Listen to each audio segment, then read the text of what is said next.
بسم اللہ الرحمن الرحیم۔ دوستو، آج کی ویڈیو میں ہم ذکر کرنے والے ہیں اس واقعے کا جب یزید کی قبر کو کھدوایا گیا۔ آخر اس واقعے کی وجہ کیا تھی؟ کس نے اور کیوں یزید کی قبر کو کھولا؟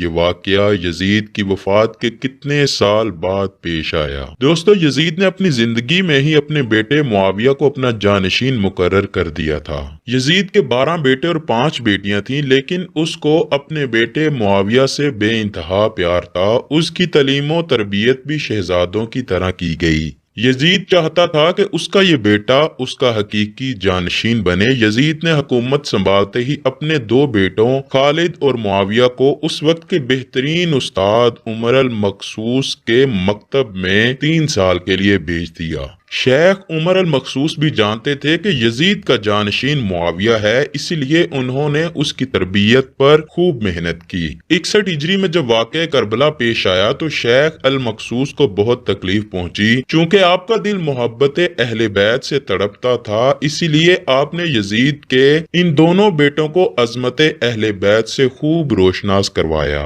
ایک طرف کربلا کا واقعہ پیش آیا اور جگہ جگہ یزید کے خلاف بغاوت اٹھنے لگی، دوسری طرف معاویہ جو یزید کا جانشین تھا اس کی تربیت ایک سچے عاشق رسول کر رہے تھے۔ واقعہ کربلا کے تیسرے سال 683 عیسوی میں یزید عبرتناک موت سے دوچار ہوا تو معاویہ ابن یزید 20 سال کی عمر میں تخت نشین ہوا۔ جیسے ہی معاویہ ابن یزید تخت نشین ہوا تو استاد محترم کی محنت رنگ رانے لگی۔ اس نے آتے ساتھ ہی واقعہ کربلا کی تحقیقات کی اور محض 40ویں دن لوگوں کو اپنی بیعت سے آزاد کر دیا۔ بعض روایات میں معاویہ ابن یزید نے 3 ماہ تک حکومت کی۔ 20 سال کی عمر جوانی کا ایسا دور کہ جب انسانی خواہشات کی منہ زور عروج پر ہوتی ہے۔ یزید کا جانشین ہونا اور پوری اسلامی مملکت پر حکمرانی کرنا اپنی تمام جائز و ناجائز خواہشات کو پورا کرنے کے لیے بہترین موقع تھا۔ لیکن معاویہ بن یزید نے تخت پر بیٹھتے ہی واقعہ کربلا کی تحقیقات کی اور حالات کا بہت باریک بینی سے جائزہ لیا۔ جب اس نے دیکھا کہ میرے باپ نے اسلام اور مسلمانوں کو کس قدر عظیم نقصان پہنچایا ہے تو اس نے محسوس کیا کہ وہ ایک دوراہے پر کھڑا ہے کہ حکومت کی باغ دوڑ تھامے رہے اور ظلم و ستم اور عیش و عشرت کا بازار گرم رکھے، یا تخت و تاج کو چھوڑ دے اور اپنے آپ کو ان ہولناک گناہوں اور ان کے دردناک عذاب سے دور رکھے۔ بالآخر اس نے فیصلہ کر ہی لیا کہ اس کا فیصلہ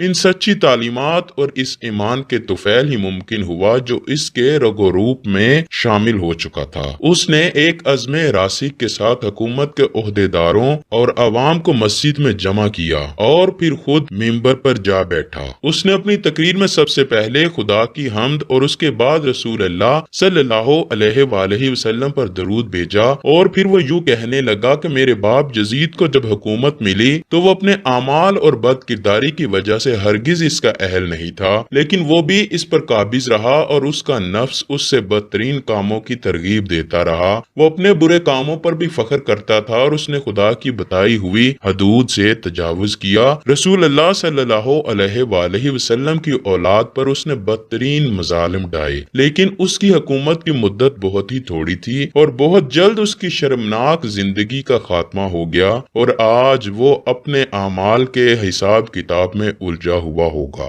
جب معاویہ بن یزید کی بات یہاں تک پہنچی تو اس کا گلا رک گیا اور کافی دیر تک وہ بلند آواز میں روتا رہا۔ اس کے بعد وہ دوبارہ لوگوں سے ہم کلام ہوا اور اس نے کہا کہ اے لوگو، میں تمہارے گناہوں کا بوجھ اپنے کندھوں پر نہیں اٹھا سکتا، نہ تمہاری دوستی کا توق اپنے گلے میں ڈالوں گا۔ میری خواہش تو یہ ہے کہ حکومت شہزادہ حسین حضرت امام زین العابدین کے حوالے کر دی جائے، یا اب تم خود ہی بہتر سمجھو وہ کرو یا وہ حکومت کرے جس کا تم انتخاب کرو۔ میں اپنی بیعت سے تم لوگوں پر سے ہاتھ اٹھاتا ہوں اور اس خلافت کو ٹھکراتا ہوں۔ اور معاویہ بن یزید کے ان جملوں نے محفل میں ایک طوفان برپا کر دیا۔ پھر معاویہ بن یزید منبر سے اتر آیا، اس کی ماں اور دیگر عزیز و اقارب آئے تو دیکھا کہ روئے جا رہا ہے، تو اس کی ماں نے کہا کاش تم حیض کا چیتڑا ہی ہوتے اور میں تمہاری خبر نہ سنتی۔ اس نے کہا خدا کی قسم میں بھی یہی چاہتا ہوں، اگر میرے خدا نے مجھے معاف نہ کیا تو میرے لیے برا ہو۔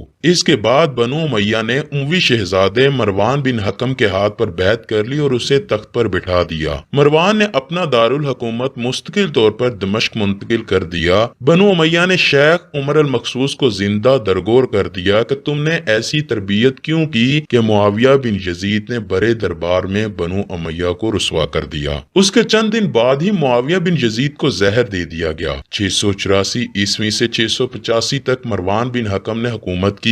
پھر اس کی وفات کے بعد مروان کے بیٹے عبد الملک نے 685 سے 705 تک ایک طویل عرصے تک حکومت کی۔ پھر 705 عیسوی سے 715 تک عبد الملک کے بیٹے ولید نے حکومت کی۔ اسی کے دور میں سندھ، اندلس اور دیگر بہت سی ریاستیں فتح ہوئیں۔ اسی کے دور میں شہزادہ حضرت امام زین العابدین کو زہر دیا گیا۔ 715 سے 717 تک ولید بن عبد الملک کے بھائی سلمان بن عبد الملک نے حکومت کی اور 717 میں عمر بن عبد العزیز موجزانہ طور پر تخت نشین ہوئے، لیکن ان کو بھی زہر دے دیا گیا۔